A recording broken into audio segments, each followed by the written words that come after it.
Jan luar biasa. Alhamdulillah. Tarup kuwi nganti kaya mumbul-mumbul. Ketiban lagu plong-plong-plong iki mau. Krono aku nek Boten. Tapi ngono. Tembang nika jumboke raos penggalipun Bapak Haji Rudi. Heeh, so Ibu Hajah Fitri. Ibu Hajah Fitri kesanipun plong penggalihipun. Nggih. Plong ing manahipun. Saya dalu menika tutup giling. Dados plong sedaya panjangkahipun insyaallah dipun ijabahi dening Gusti Allah Subhanahu wa taala. Amin, amin nggih Mas. Alhamdulillah. Mak Cangik Yulimbo. Damel anu dalem. Nggih. Panjenengan pun banyak terus. Wit wau kula rungokke nika kok. Lah piye? Masa lek dalange monoton ora nek banyolane ya penontonnya ora iso guyu. Ampun melih kok dalang, ampun melih kok nggen payang, nggen campur sari. Pengaosan mawon sakniki kedah wonten suasana-suasana humoris. Nggih. Mula masyarakat Jawa Timur sudah terbukti tidak mau diajak untuk berpikir, tapi harus kita ajak selalu bahagia. Mula tepuk tangan untuk wonten ing masyarakat dalu menika. Nggih, luar biasa. Selalu bahagia. Nganti sing nonton tekan buri ngono lho Mas. Wah, biasa ngriki nek sing delok rame kula ora gumun, Mas. Sebabe? Wong ora bayar kok. Nek bayar mesti ning niate sing aku ngadalem lak nyenengne wong akeh.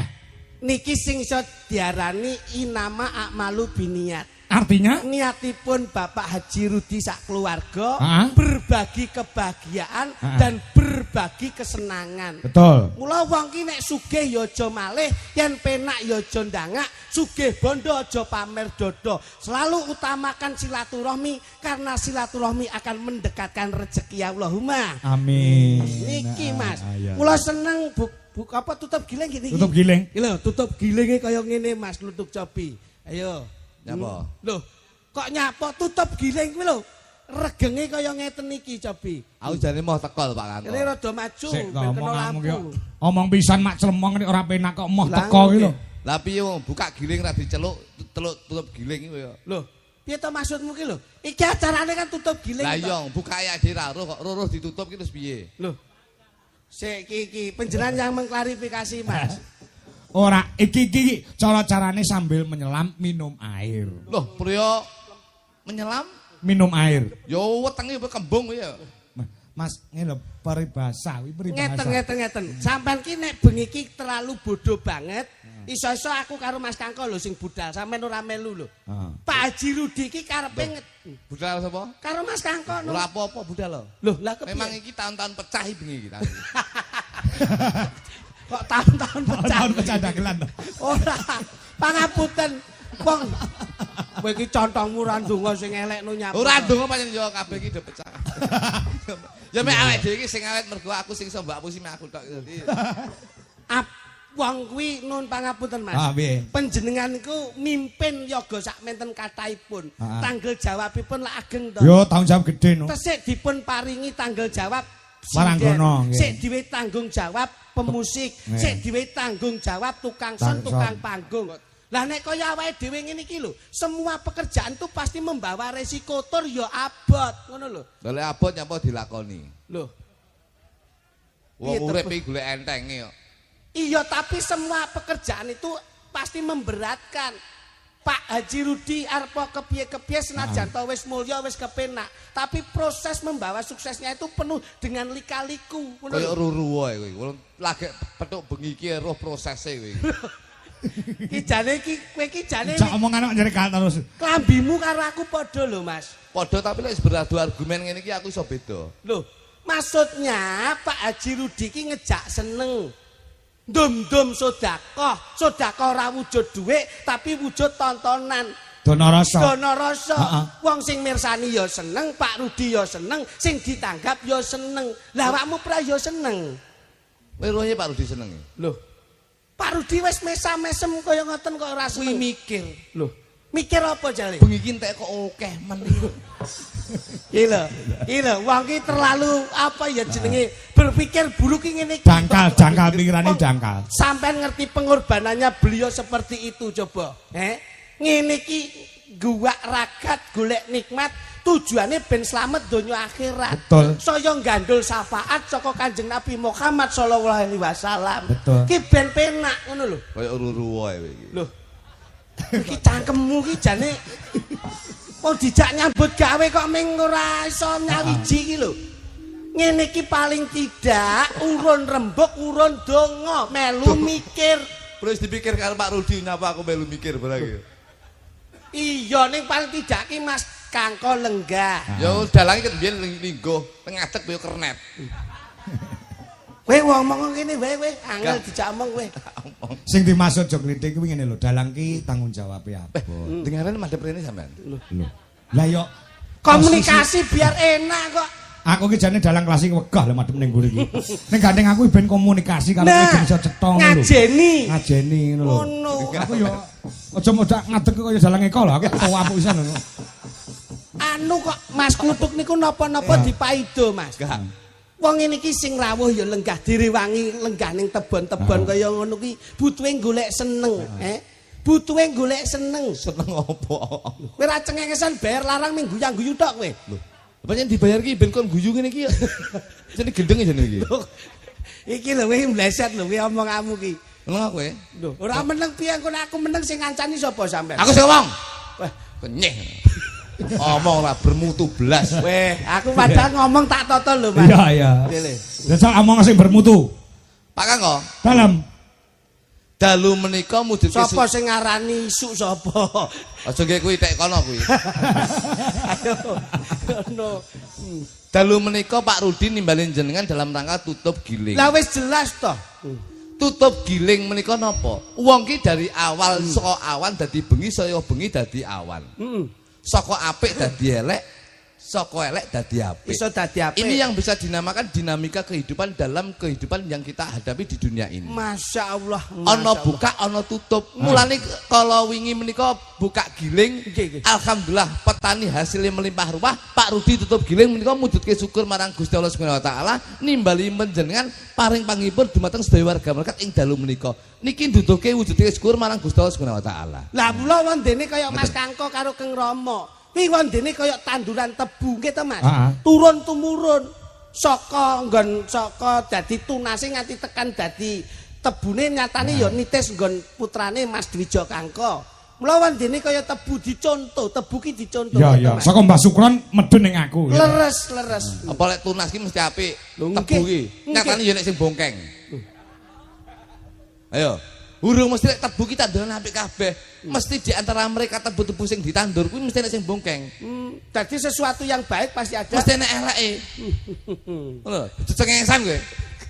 Aku ora ngerti, iki ora tebu tok, iki rencanane jagung ki somben subur. Lah sebabe Mas, diuyu wong sakmene iki lho. Iki maune ki jagung ki, maune jagung ki. Batenku ki sapa kok madhep rono kae. Penot wayange ning kene kok madhep rono kok nguyuh dipeke. Lah mulane iki sing diarani jagung bertongkol dua. Ya iki, kowe ra mudeng kok ngono diomongi ra percaya. Kene tak kandhani. Pangapunten Mas Kangko. Ya. Masyarakat ingkang lenggah dalu menika mboten ngirangi ras hormat para kepemerintahan Forkopincam lenggah. Nggih. Wonten Bapak TNI Polri nggih lenggah. Kepala desa yang dikasih Pak Juwanto, Pak Lurah ya rawuh. Berarti ini salah satu bentuk serawungnya Pak Haji Rudi itu hebat. Kok kowe ngomongnya aku karo Pak Rudi lho. Pak Rudi karo aku padha-padha petani tebu. Masa? Aku ya petani tebu. Loh, lah kok ora omong kowe? Nandur tebu ki telu ning ngarep omahku. Tebu karo pring kuning ki tak kandhani. Iki lho kowe omongmu ki ora kena dicekel ya iso. Lho omongan cekel ki rasamu ki terus nyambit. Mulutmu adalah harimaumu. Ya. Kuwi mbiyen, lek saiki ki jarimu adalah harimaumu. Loh, kok saged? Lho iya no. Mbiyen mulutmu adalah harimaumu. Okay. Tapi sekarang tuh jarimu harimaumu. Kowe ngantek nggih story sing kira-kira menyinggung perasaan orang lain. Kowe kena pasal kowe cilaka kowe. Ya. Iya lah. Komen sing larani ati. Komen sing larani ati, kena pasal. Bener. Ya ora? Undang-undang penyalahgunaan ITE bener. Jadi duduk mulutmu harimaumu dulu. Sekarang itu adalah jarimu harimaumu. Nek lak ajining diri saka lati. Kuwi mbiyen. Urung mesti sing mbokne kuwi. Lah apa iya? Ajining diri saka lati. Berarti lek dirine latine apik, dirine jati dirine ya mesti apik. Kowe roh bupatimu? Bupatimu. Ngerti? Sapa? Pasgiri Sancoko. Bupati Ponorogo lho kuwi. Latine apik, janjine apik, nyatane ya kecekel KPK. Kowe mau jane rasa omong kuwi wis malah. Kok ngendi-ngendi kok kowe iki kok. Ya ora. Iya ning. Urung mesti. Urung mesti, kabeh urung mesti ya. Urung mesti. Dadi lati ki aja didelok saka jati diri. Jati diri. Hati-hati lho golek. Ning lak sinambung to kuwi. Sinambung piye? Mergo ajining diri saka lati lak gumantung saka ajining raga gumantung saka busana. Nah, iki gandengane. Lah iku lho. Ajining raga saka busana. Saiki iki sing gampang ngapus iki klambi sing apik-apik. Sing jas-jasan.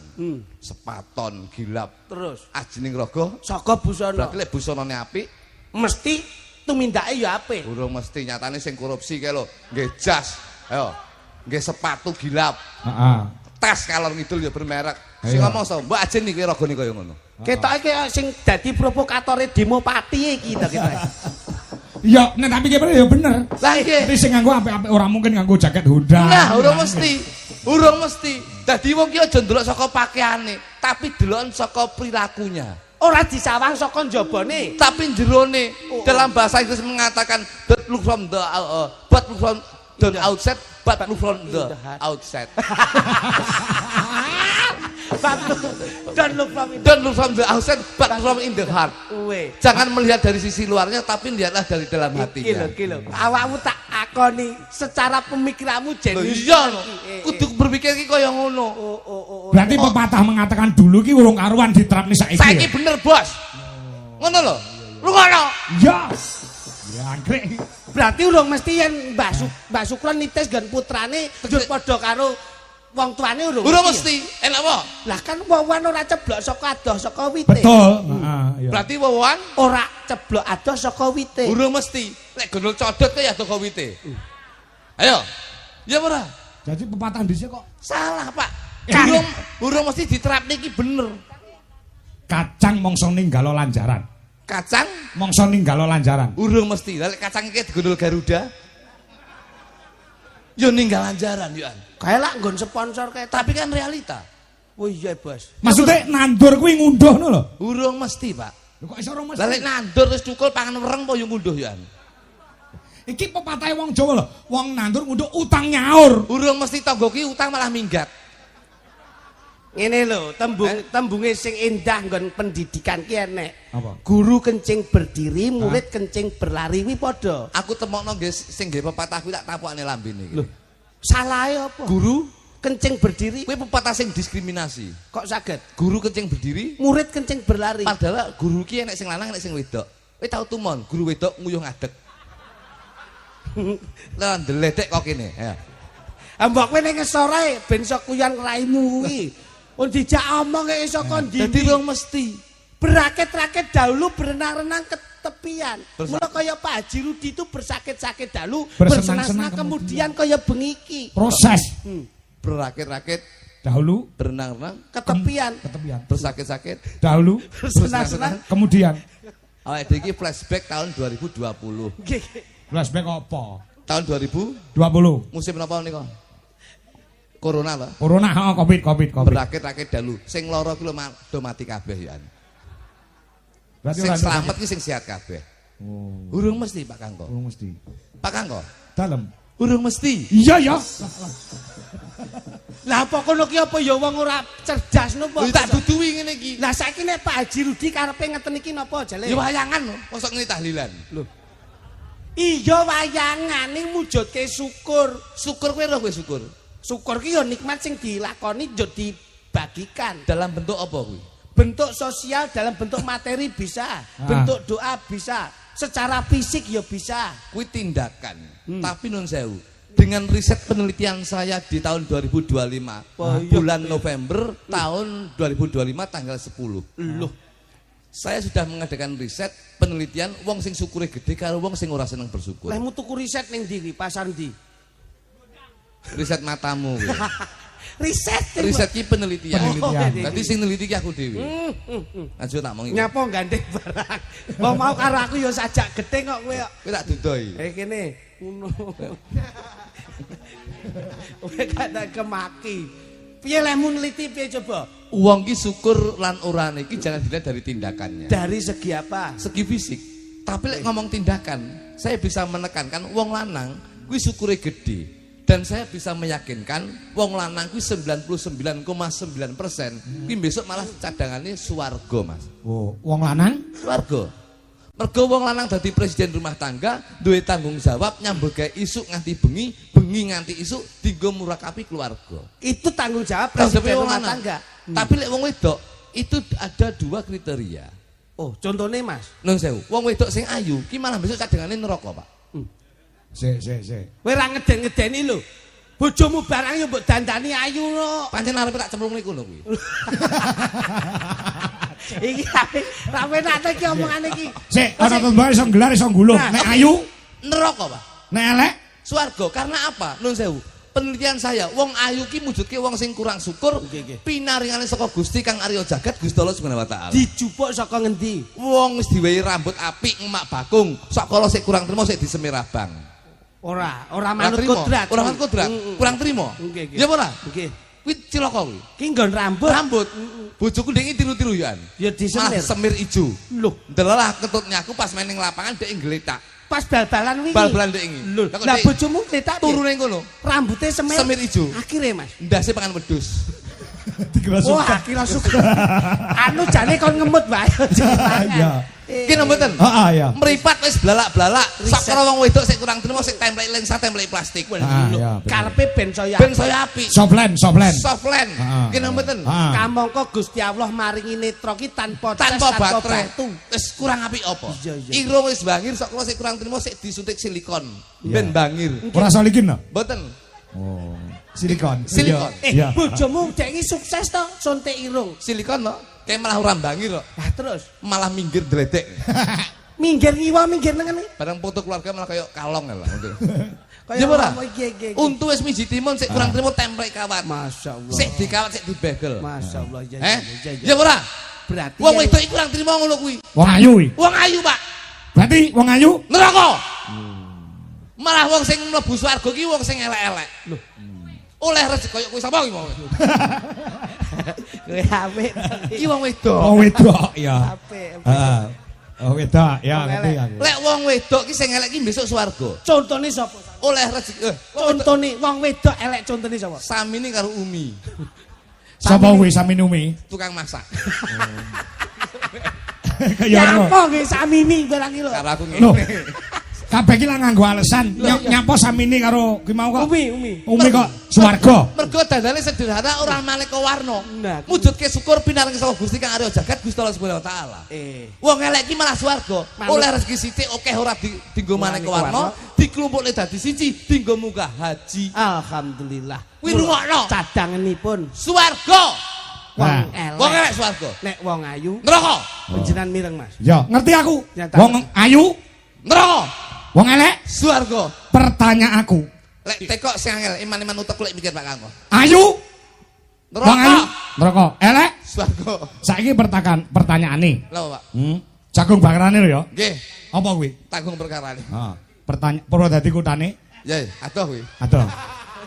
Aja guyang-guyu, iki pitakonku tenanan lho. Wis tak gombeli tembungmu lho ya. Nggih ya Pak Kanggo. Heeh. Sing ayu neraka. Nggih. Sing elek swarga. Takonku wangsulana kanthi bener becik. Ibu Hajah Fitri Aningsih sing duwe gawe iki ayu wae elek. Wong enek lho, wong enek. Mas Kanggo. Apa? Aku gak melu-melu mergo bengi iki pengen lunas aku. Wis sekno dhewe kuwi. Lha Bu Hajah kan mau diandan ayune ora umum ket sore. Kowe ayu ku elek saiki. Ayu kuwi neraka, elek swarga. Kok kowe muni ayu ora lunas kowe. Ayo. Ngene wae saiki. Tanggung bakarane, tanggung perkarane. Bu Hajah Fitri lho, piyayine lenggah lho. Ayu pelek. Ayu pelek. Kowe ra ingah-ingi kowe. Ayo langsung diadepi. Anu liyane kuwi lho. Ora iso, pertanyaan kuwi ora kena dijabut. Sekali metu wis. Pada pertanyaan pasti ada jawaban. Saksine piyayi sak menten katahe kok iso. Ayu neraka, elek swarga. Kok kowe Bu Hajah Fitri kuwi ayu apa elek? Rene kowe, nang etok rene lho. Nah, lho aku tak pengen roh rai dagelan sing ingah-ingi piye ngono. Anu mbok liyane kuwi to Pak Kangko. Ora iso. Ono. Ayo, garwane Pak Rudi itu asmane sinten? Ayo, Bu Fitri. Nah, menurutmu Piyayi Putri apa Piyayi Kakung? Wedok. Ayu pelek. Ya ora mesti ya kadang ayu kadang elek. Iki jawaban sing pilihan iki. Ora konsisten. Ora konsisten. Ayu apa elek arek milih to? Anu ayu. Berarti lek ayu neraka. Kowe ngelokne sing brumah neraka. Anu Pak Kangkon nyun sewu klarifikasi niki. Klarifikasi piye? Jane neraka, tapi sarene Mbak Fitri menika tresno karo Pak Rudi, terus tutup giling nyenengne wong akeh nanggap wayang nimbalin jenengan terus jenengan nyeluk kula kalih kritik, akhirnya nyenengne wong akeh akhire swarga ngono lho. Berarti nerakane mung dilu. Anu nerakane mek dilu tok ngono lho. Dadi nerakane diwakilne bojomu ya. Cangkemmu. Aku ra melu-melu kok iso mbok ketutke. Dilu wae. Dilu lho. Aku ra neraka kok wakilan. Lah mbok kowe budase kok iso mangsamu. Mosok bojomu ra gelem dilu tok. Ndak, mangsane. Ngene iki lho, pangapunten Mas. Panjenengan lak renan penggalih, seneng tok. Seneng. Barokahipun rejeki ingkang tinampi panjenengan saking Pak Haji Rudi Bajah Fitri, mangke dipun tampi keng garwa. Lajeng benjing dipun masak, gawe panganan dipangan sakmene mbane jur barokahi. Duwike nggih mbayari yoga sinden tukang son panggung sesuk ditekke bojone barokahi meneh. Sik dingge sangu anake, dijajan anake, jajakne kancane sak sekolahan, sik barokahi meneh. Lho kok sampean ki ora mudeng sosialnya Pak Haji Rudi ki kepiye? Kamu kok asmane wis Pak Haji Rudi lho. Secara sosialnya besar, sedekah lilahe ya apik. Wah iki contoh to. Kok ro? Loh, lah nyatane bengi iki ya sedekahan kok tasakuran rumangsane piye kowe iki? Asmane Pak Rudi ki apik ngono lho. Terus iki putrane Putri iki cacah ana loro. Sok nek entuk jodoh mesti wayangan meneh. Ora mungkin ngejak iki yo. Lho sebabe? Ngelokke ayu kok. Ngono. Ayo. Pak Haji Rudi lek menurutmu wong Jawa gawe jawane kepiye? Ora kowe. Lho aku ora ngerti ayo sampeyan no. Ora roh. Syukur kayak dendam kok karo sampean. Aku ngene lho rate kok mek ngene tok. Karo. Dendam kowe, ayo. Aku lek suwi-suwi joget ngene-ngene lho aku. Pak Rudi menika nun sewu. Menika yen kula goleki menika pun dadi napa nggih sinergi kalih jenengan Mas Kangko. Kok iso? Pak Rudi niki lek kula tak tok gaduk nun sewu nggih. Wong Jawa. Jajali cetha iki nek gawe mic iki sing banter. Iki lho, lagi lagi. Jajal. Gen genah lek ngomong iki wigati lho iki. Oh iya entek. Iki ilmu tuwek, Pak. Ilmu tuwek. Saking tuweke ora tiba-tiba. Ora tiba-tiba ya wis. Usik kuat to olahraga. Sik kuat. Wonge olahraga. Tuwek tapi Cina. Ya, nah, Pak Rudi menika wis pas mergo napa asmane Rudi. Wong Jawa menika kudu njawani, wong Jawa ki aja jahat, wong Jawa ki aja jahil. Jawa Jawi Jiwi. Nggih. Lho, ora mudeng kok. Dagelan diperok lingguh. Aku tak ngematke sampean sik. Kaya wis. Nek ra iso lagi aku sing maju ngono lho. Dagelan sing nama asam urat iki. Lah wong ki ono lorone. Kakean iki ngono kuwi. Ayo Selasa iki. Gunem ae iki. Gontak ganti. Kaleme. Ya kene ndang muni. Gontak ganti adek sejek ngono. Lho sing gontak ganti sapa wong karo sampean terus kok gontak ganti ki piye? Ganti liyane kok bener. Saiki mangke ditekoni pundi daleme tulung aku. Dadak omong kok ndi. Tulung. Ki kerja ora cengengesan iki. Ya tapi iki conten Mas iki. Nggih. Aku wong serius lho Mas, mbok kira ora serius. Prinsip iki penting. Happy wife, happy life. Happy wife, happy life. Apa bahagiakan istrimu, kedepannya keluargamu akan lebih bahagia. Wingko katon kencana. Kencana katon wingko. Ayu mergo tresno. Tresno, beautiful because of love. Loh, jan bocah ki sekolahe mbiyen ning Inggris suwi ta? Suwi aku. Loh, ning kono pulaan apa? Betul kunci. Kunci apa, Mas? Kunci Inggris. Nggo kunci ndasmu. Ono. Pak Rudi menika teng Inggris. Menika pun suwi. Kowe ra ngono. Pak Rudi ning kene, ora ning Inggris. Omahe kene kok ning Inggris. Kowe iki ora fokus kok nek kerja. Wong Jawa. Wong Jawa kok wong Inggris gundulmu. Pak Rudi menika yen kula goleki. Inggris. Rudi ki ru ki ro, Apa sik jelaske iki apa ki? Jawa.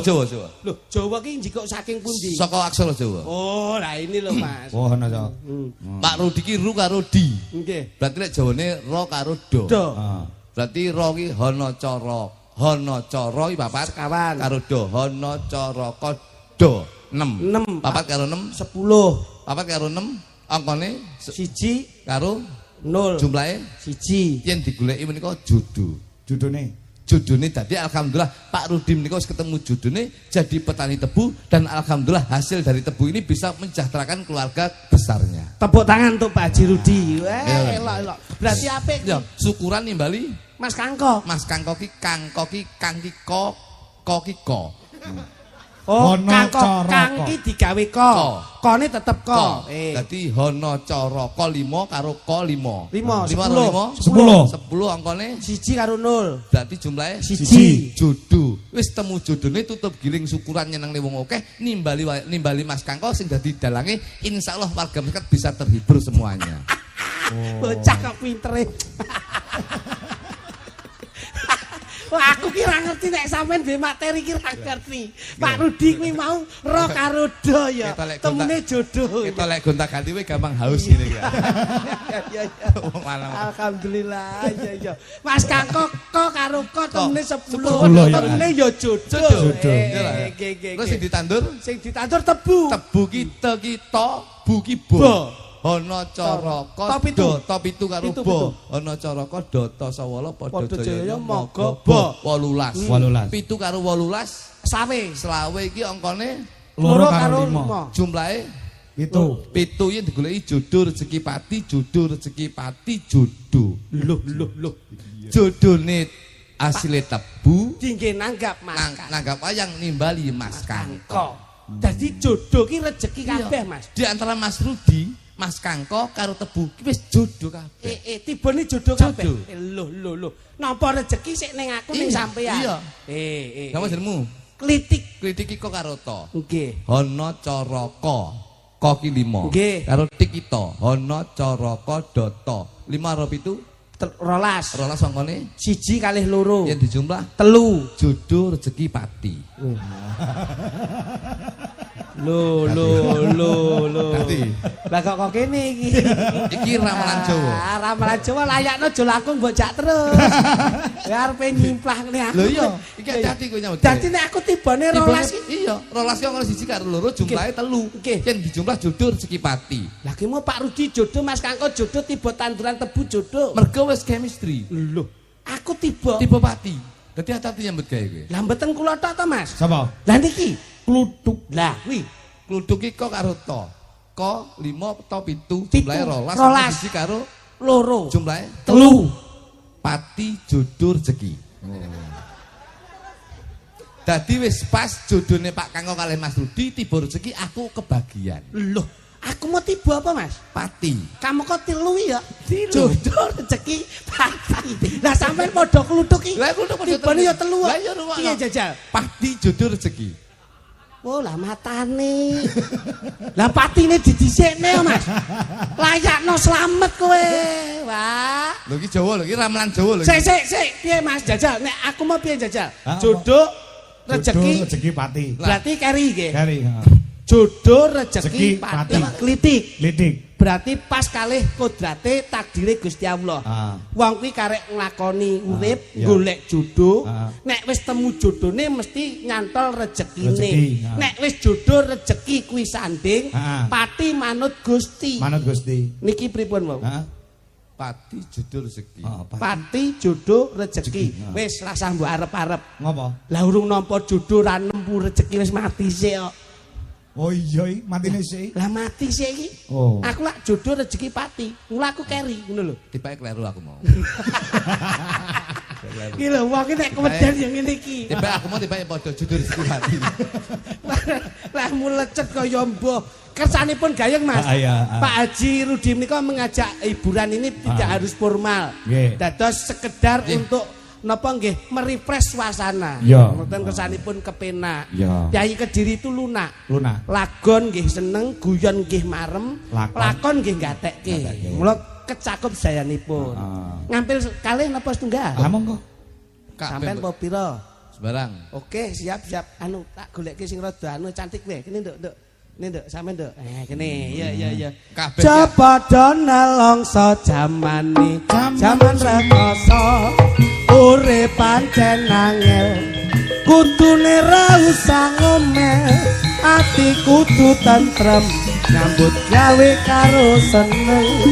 Olah aja batal yen dikongkon ya sing teman. Oh langsung tak duwetke wae. Siji loro. Oke no niki. Oh karo Mbak Retno. Kula tak milih sinden sing rada penyakiten. Lah miket mau kemulan terus kok Mas. Jane sinden po arep antri cukur. Kok kono ya angin ngebes ra umume kok iso. Kene rek ayo rek mlaku-mlaku ning tunjungan rek ayo rek rame-rame bebarengan ca ayo ca sapa gelem melu aku ca ayo ca golek kenalan ca ayu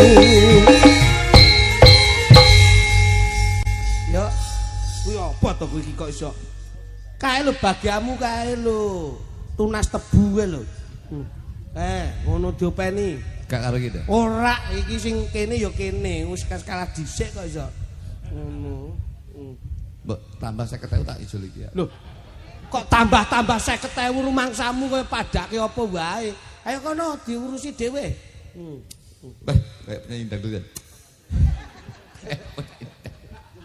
Gendang gelem ora Ih galak ya, Cok. Pertama galak ning matnoku suwi nyokot. Padak iki kowe. Ora ngerti kok kowe mangkat. Oh iki gelem ora gelem ya kudu jodone dhewe-dhewe. Lah nggih, leres. Serasi. Anu ya serasi selaras dan seimbang. Nduk, besok nek awake duwe putra ya dijenengke kaya asmane Pak Rudi apik. Nggih. Rudi iki rukun dina-dinane. Mula usahane tebu tetep gawe bunga. Dadi awake dhewe rumah tangga sok anu ya nduk ya dijenengke anake anak sing berbau alam ya nduk ya. Paling tidak tole lawu ngono apik. Oh, gunung-gunung. Mungkin no jenengku Semeru ning Tias ya. Semeru ning Tias ngono. Jeneng alam nduk ben rada beda. Desa men ndek anak jenenge Lahar Gunung Merapi. Panas nunggu nesu terus engko arek dhewe. Emosi terus kaya Pak Rangko.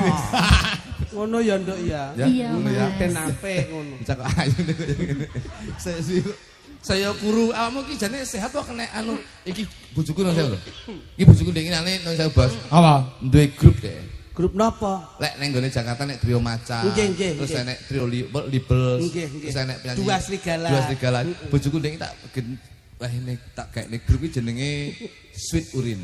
Oh, Sweet Urin itu apa Mas? Sweet Urin. Loh, apa itu artinya? Sweet ki manis, urin ki kencing. Jadi kencing manis gitu.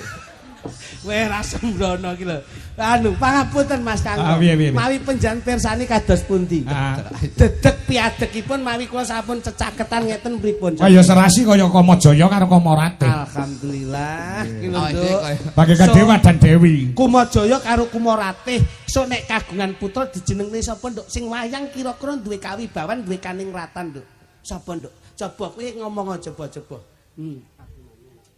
Abimanyu. Apik. Abimanyu. Apik. Abimanyu. Anakmu sampeyan cara nduk jenenge wayang lu sapa Cahayu? Sapa? Jenenge wayang lu sapa?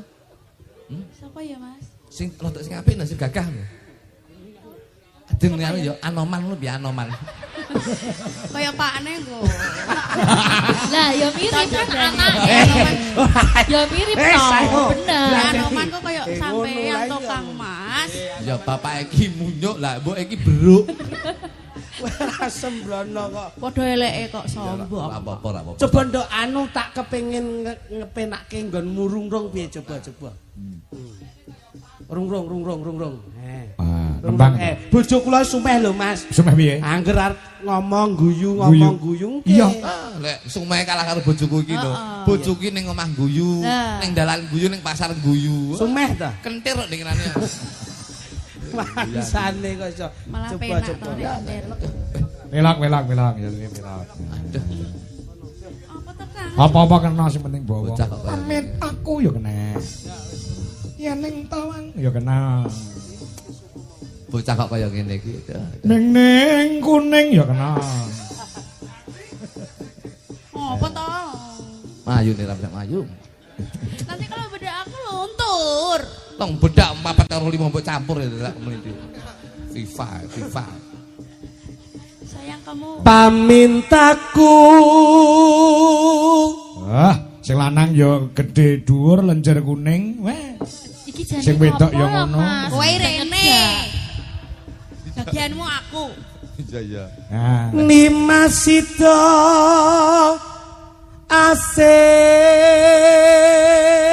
Weh, kan luar biasa.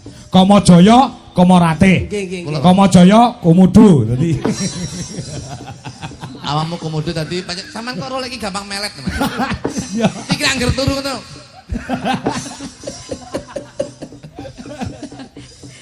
Atut runtut tansah reruntungan diajeng iya Mas ana surprise kanggo sampean apa kuwi sik ning kene wae tak pundhut kita surprise iki apa le aku dikei surprise gini surprise iki apa le tak pundhut iki limited edition wih iki saka Singapura asli dari Singapura iya no makasih sayang ya Allah merek sok nek awake dhewe lelungan gawe iki wae. Oh, mereke Charles sih. Saman wis tak wae surprise. Tas iki. Itu mereknya apa itu? Ini mereknya sedot. Ini mereknya The Sedotan. Harganya berapa itu? Aja didelok regane tapi proses pembuatannya. Oh gitu. Lah nek iki kulit asli to, Mas? Lho, iki kulit asli. Iso nggodhak pitik ora. Iki kulit asli. Kulit asli iki larang. Lek pengen asli iki iso ben kulite iki tak klontok. Wah kaya joro sandong. Terus diajeng terus. Balekno nggone mbaknya, Mbak. Ini tak betak. Sangune apa, Bro? AM kuwi AM. Datuk maju ki ndak ben kena padangi. Apa to? Sini kamu. Ing sarina. Kesane kok kayak nafsu banget karo aku to, Mas. Ya nafsu dong aku babis minum jamu kok. Jamu apa? Sorengat. Apa kuwi sorengat? Sore diombe esuk jengat. Wong gawe jengat-jengat. Jengat atine jengat tresnane. Oh, pilmu enek pira, Mas? Pilku loro. Lek ngombe. Esuk loro awan loro sore. Wah, Pak Klitik. Badhe tindak pundi Pak Klitik? Masyaallah Pak Kangkong. Nggih. Menika sarimbit kalih Keng Garwa. Oh, kalih sinten? Bu Klitik. Tindak pundi? Badhe sowan wonten dalipun Pak Haji Rudi Bajah Fitri. Wah, mboten ngaten Pak Kluthuk. Dalem Pak Kangkong. Sae sehat Pak Kluthuk. Siap Pak Kangkong. Wah, tindak pundi Pak Kluthuk? Badhe teng pasar. Oh, kalih sinten? Kalih menika kalih blukuduk menika. Kok iki lho Bu Klitik kok iso. Ya kan ya aku ya bojoku ya blukuduk aja ya. Yo turunan nyambik.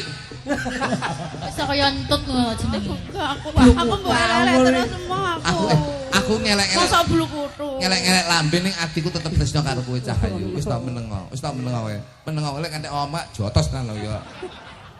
Irungmu kok bangir banget to, Nduk. Janggutmu nyatis, irungmu nyatis, pipimu yo nyatis, bathukmu yo nyatis. Kabeh kok nyatis ki jane wong apa unta. Ora iso ngalem. Kok kabeh nyatis lho. Wong ki nek seneng. Seneng yo seneng tapi sing realita kok kabeh nyatis lho. Malah kaya unta. Kuwi kono genti kowe ora. Nek motoku piye, Mas? Motomu ndrendok. Lah, untumu mbok kawat barang ta? Iya, ben modern. Cepoten. Lah ngopo? Ndek iki mbok kat sambar mbledek malah. Lah kan ben modern. Tajak becek mangan kaku malah kewer-kewer kaya kebonan. Tembang lho Cahayu Rodok ben ganti kono. Oh, Aku pengen ngrungokne suaramu. Ada porene to? Yo sing lanang kasare. Sing lanang kasare kaya ngono ya ampun ya ampun. Lah ya gak so sweet blas Mas. Ora kaya Adi yo. Iki malah garapane penak kasar-kasar. Maksudnya apane? Sayang. Sing wedok kaya tumpeng. Tumpeng matamu. Aku diece lho sayang. Lah kok mburi kaya tumpeng. Iso ndi iso mblenek ngono lho. Iya nyenengke. Tumpang metune lempeng. Wong ngene koyo berkat. Sayang kamu ridho enggak kalau aku nyanyi? Kenapa? Kamu ridho enggak kalau aku nyanyi? Loh, yo ridho. Masa wedok jenenge ridho? Ridho itu setuju. Setuju sayang, setuju. Kamu ridho enggak kalau aku nafas? Kamu ridho enggak kalau aku nafas? Ridho sayang. Kalau kamu enggak ridho aku enggak nafas. Loh, alah mati yo. Wah, blesi sing lanang ra tegel. Lah iya. Wis sing lanang ra tegel. Kudune ngene. Hei, Gajah, kamu kayak ini. Kamu kayak ini coba kamu. Sayang. Jangan sayang toh. Apa? Hani. Ayah. Ayah. Ayah. Ayah ridho enggak kalau aku tidur? Oh, ridho tak kancani. Cangkem. Iki lho. Iki sing ditakon. Pasangane dhewe-dhewe kok. Aku lek krungu cah wedok sampe turu kudu ngancam. Aku takut. Kudu ngancam. Yo, piye, Dik? Ayah. Dalem. Ayah ridho enggak kalau aku napas? Kalau kamu napas, ya aku enggak ridho. Loh, berarti pengen mati. Terus? Loh, tapi aku siap membantu untuk memberi napasmu. Lah ora tau sikatan jo gelem, Pak. Nyapa kok iso? Tak wae napas buatan. Untukmu pasangan. Ora tau sikatan iki kok. Yo, jajal banget sayang. Heng sarina. Ing sarina lan ngene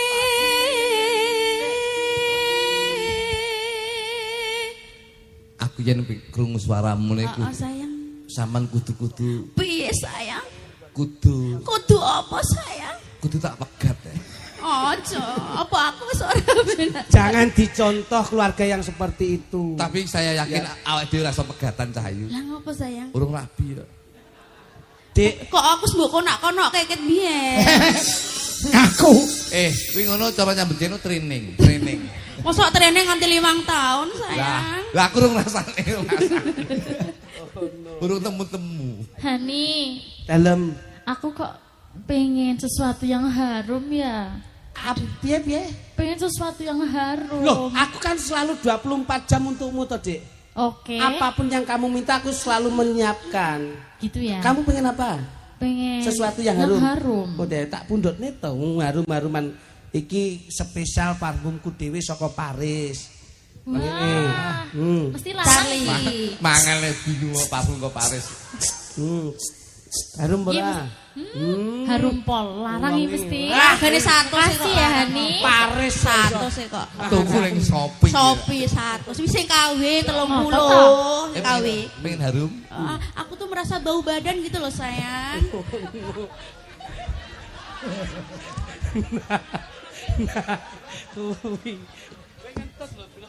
Mangan sithik. Wis tuwa iki gampang masuk angin. Iya bener. Terusno kuwi jale. Kok sio-sio? Ayo. Banyak. Tak kandhake pacarku lho kowe. Pacarmu ndi? Aku pindah iki wae aku mau karo kowe.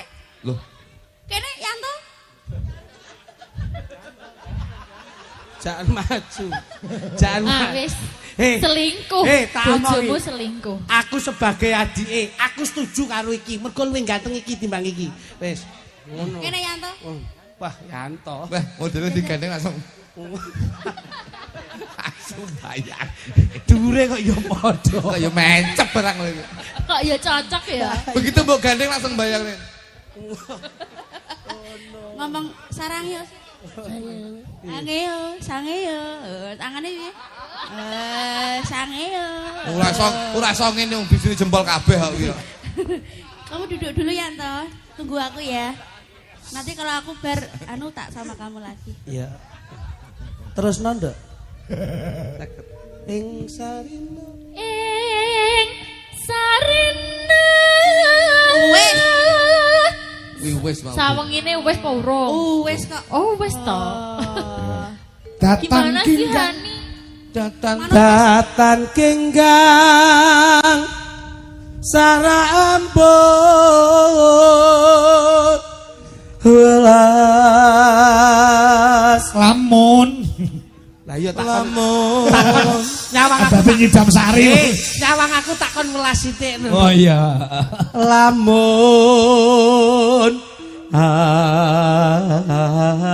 doh caketing ati. Mas, aku iki dadi bojomu, aku tumbaske omah ngono lho Mas, tekono gelang, tekono kalung iki lho aku gak Tekone omah loro gelem nggoni sampean. gelem. Omah Dora rumah jangkrik. Kalung. Kalung. Aja tuku kalung, sesuk tak kalung nyarit belum. Bongkong ora ndek apa-apa. Aku njaluk pegat lho. Ora iso lho rabiuk ngengkak kapu iki lho. Tapi rasane kaya uwis Kakang. Uweh. Rasane kaya wis mbok apa. Ngono ki saur. Apa iya Yayi? Apa iya Yayi? Aku suyuk jijik. Kowe iki ngono ora gelem ngladeni kok iso. Kate digundul. Iki ban nyeluk Kakang terus nyeluk biung ban. Ya. Aduh segonya metu. Lawannya endek. Iso digelandang kaya Yen cedak tansah ngulak.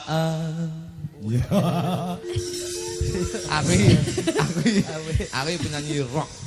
Sida. Oh. Asih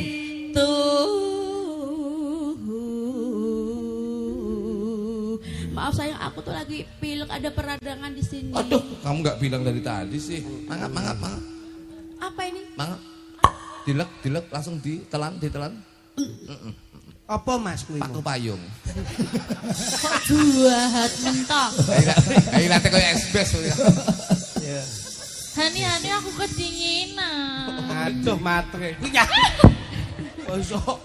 Nek kuwi mulai teruntal-teruntul ae. Kowe iki aja bae to, Fal. Bojoku pengen melu kowe lho. Aja. Kene. Lah kan pengen dipeluk to, kan aku kadang. Wis cukup tak sanding ini wae. Menel. Terlalu memeluk bisa masuk ke dalam-dalam nanti. Waduh.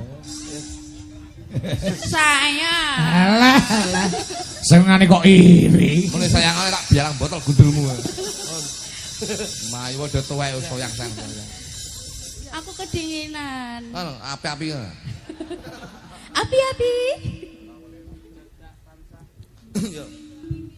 Pindo mimi. Ayo, Pak. Pindo mimi lan mintuno. Kenapa? Ayo. Ayo bareng. Nimas ana tepi wajib.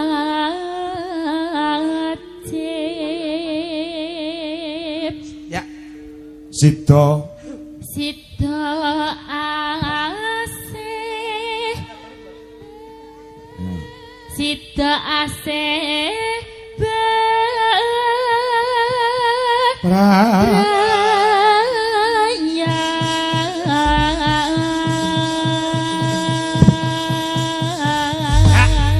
Mas Kakko, dalam bawane ngambil niki nanti lagunya Roman. Tetep digawe rancak dalu niki. Apa lagune, Jo? No. Asik. Wah, iki Ya. Oh, teklek kecemplung kalian to kuwi. Oke. Oh. Aku yang ngajak. Kalaku. Ya. Yo. Sama kamu. Di Selat Indonesia. Ya. Apa kan judulnya? Teklek kecemplung kalian kan? Janda baru. Oh, janda baru. Ya muga-muga ning tembang tok aja nganti Boten. dadi janda. Betul. Yo, coba kayak Mbak. Yuk. Tendang. Ya dong.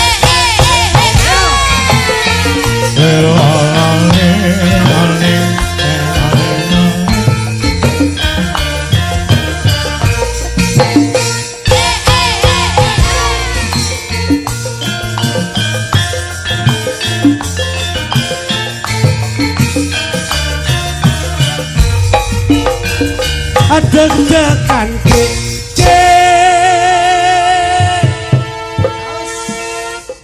Tuh Mas, dedet jengkleng no. Piye kok ora kompak piye? Iki bengi iki aku tambah kangen lho karo jenengan. Kok nganti dhewe-dhewe nyele iki lho. Kok iso? Awas. Deg-degan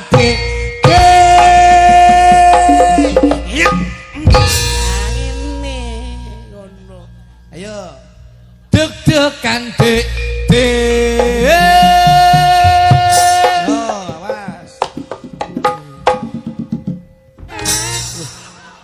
Kana lho kok ngadep rene iki lho kok iso. Iki ning tak jengking asam urat to iki. Ora iki kok iso ora? Kowe iki yo madhep. Ayo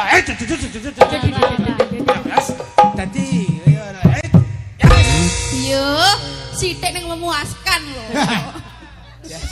Deg-degan jantukku deg-degan nalikane aku krungu kabare ora ngono aku ra ngekewo apa bener sliramu wis pepisahan iya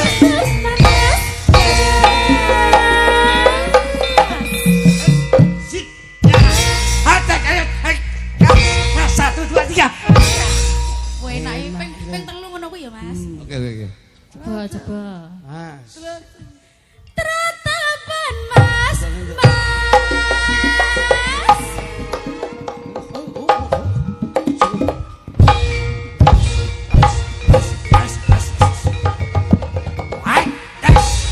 Sing wedok kok ora agresif blas. Eleke iki lho. Lah nyapa? Sing jenggleng kene kolore pedhot iki lho. Kowe mripatmu yo nyak. Lah sing jenggleng kene ngono sing agresif.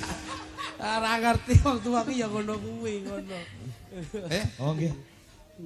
Siap-siap amit nggih. Tratapan. Singa. Iki ya gelem mencolot ta ya. Jajal enggak. Iya. Iya. Ternyata kayak goyangmu kayak ini. Tratapan Mas.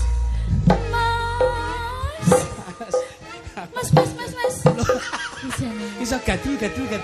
Iki goyangane kaya mentok ape nelek. Tapi kan iso goyang. Iya lho. Kudune tratapan Mas kono ki dedet awakmu terus wek ngono. Moh aku. Lah ngopo? Dadi bebek bahaya. Lho, sing wedok ki bar tratapan Mas kendangin dedet terus sing wedok ngene wek terus kowe sing lanang wek terus akhirnya wek mudul wis kewer ngono Aku berarti dari belakang. nah ngono wek ayo tratapan kok nek nelek piye malah ya timpal dhewe kok timpal ya ngono kuwi saya sekata to kok iso ayo tratapan Mas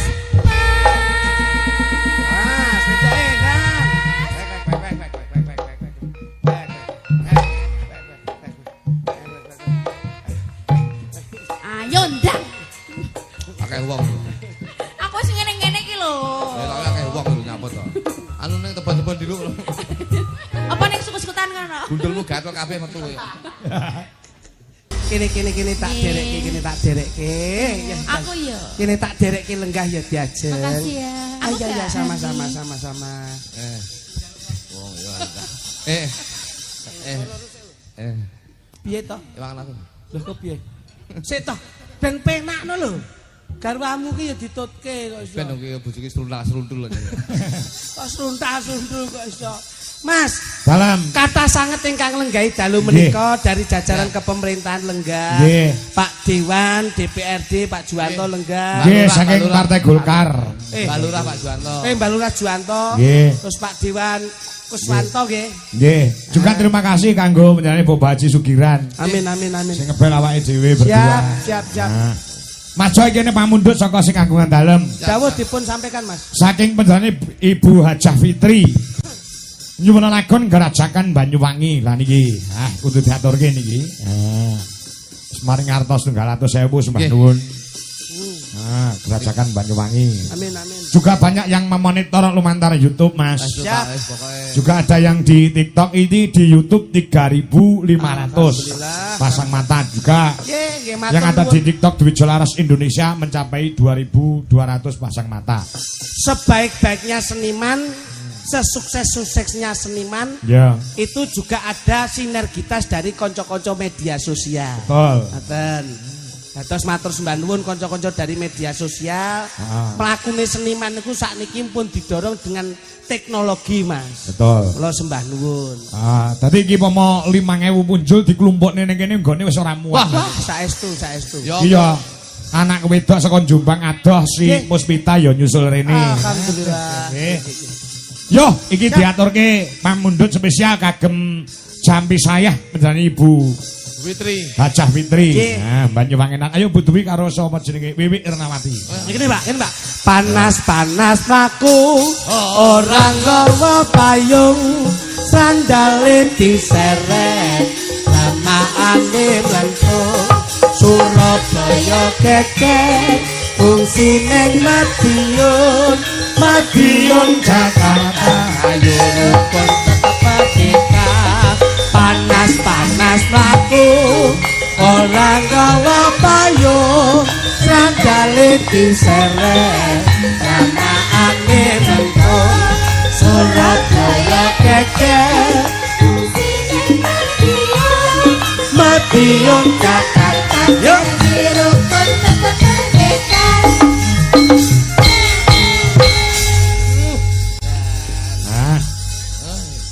Spesial kanggo sing aku dalem. Saestu. Iki ana sinden namine Mbak Duwi. Memang Mbak Duwi. Sik.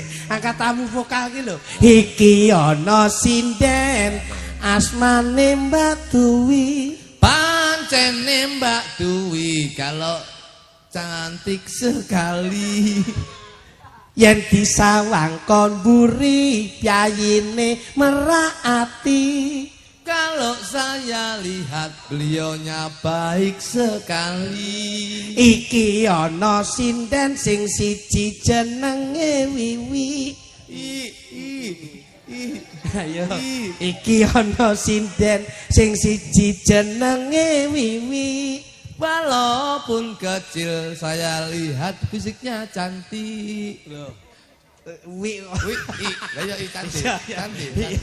Sing siji gede, sing siji ketok cilik. Senajan cilik saben isuk lah tau cawi.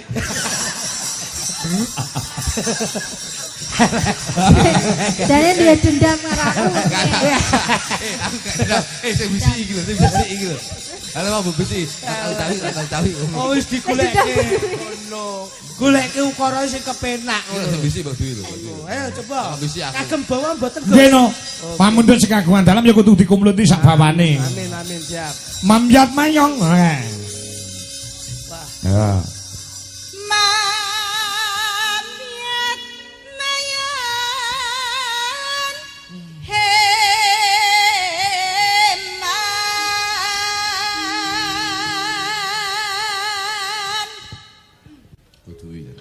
Saya mau live TikTok terus. Suarane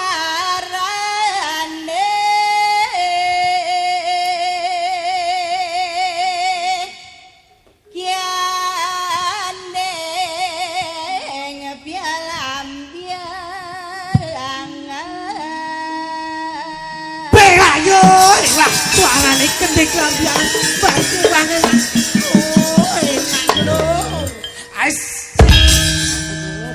Oh, ngono iki komplit iki nganggo jenglengan barang. Nggih, leres. So Dalam. Kok diceluk suwak dalem iki piye? Jenengmu sapa ta, Mas? Sukluduk. Lek krungu suwi kudu moro ae. Lah iya. Nyerambahi.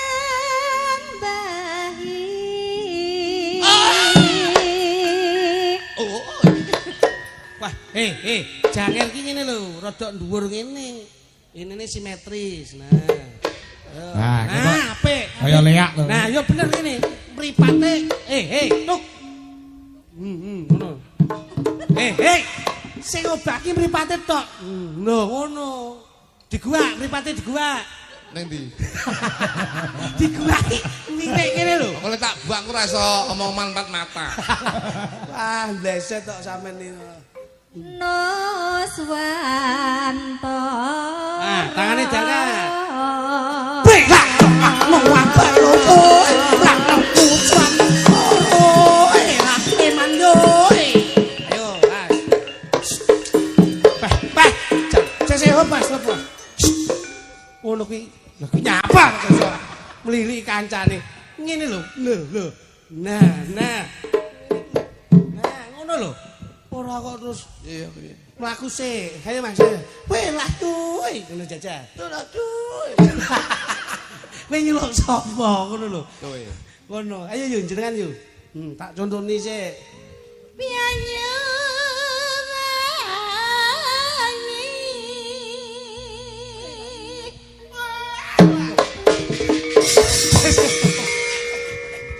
engko sik. Burung kok nang wuh. Udah kene bar kena pecel apa kowe?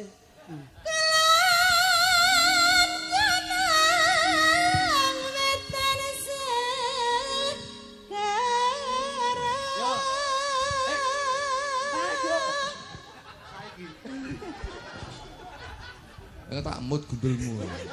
Wong wis dikandani, iki nek wis rampung njur sampean bengok. Kita apik. Rampung bengok. Kita apik iki. Lah iya. Besok karo komet ae wis. Angel ram iki kok yo. Belena sing terakhir yo. Setan.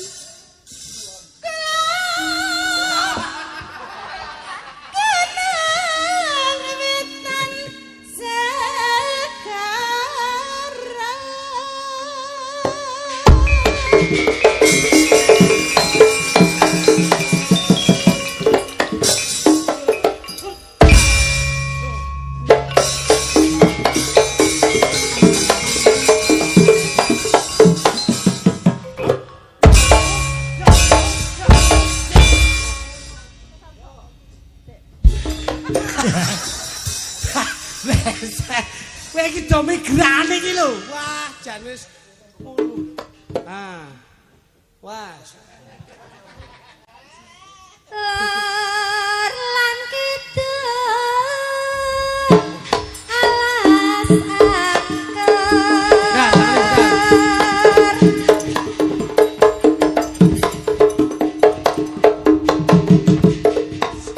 Mlayu lho. Ndang langsung mencolot lho. Ngene terus ndang langsung mencolot kok mubeng tok iki lho. Wah. Ngono. Kang Kaliviat Liviat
Bukan melukam laut dasmu.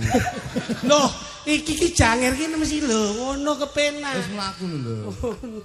Terakhir engko bar iki kudu dernen lho iki. Angel saiki ngopeni daglan tuwek sitok kuwi.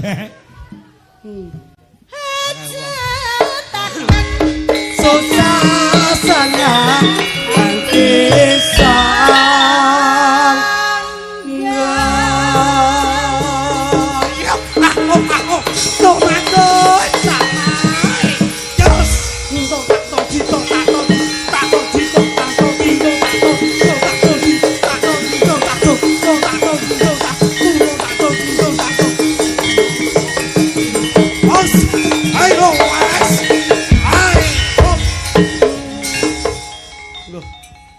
sik to.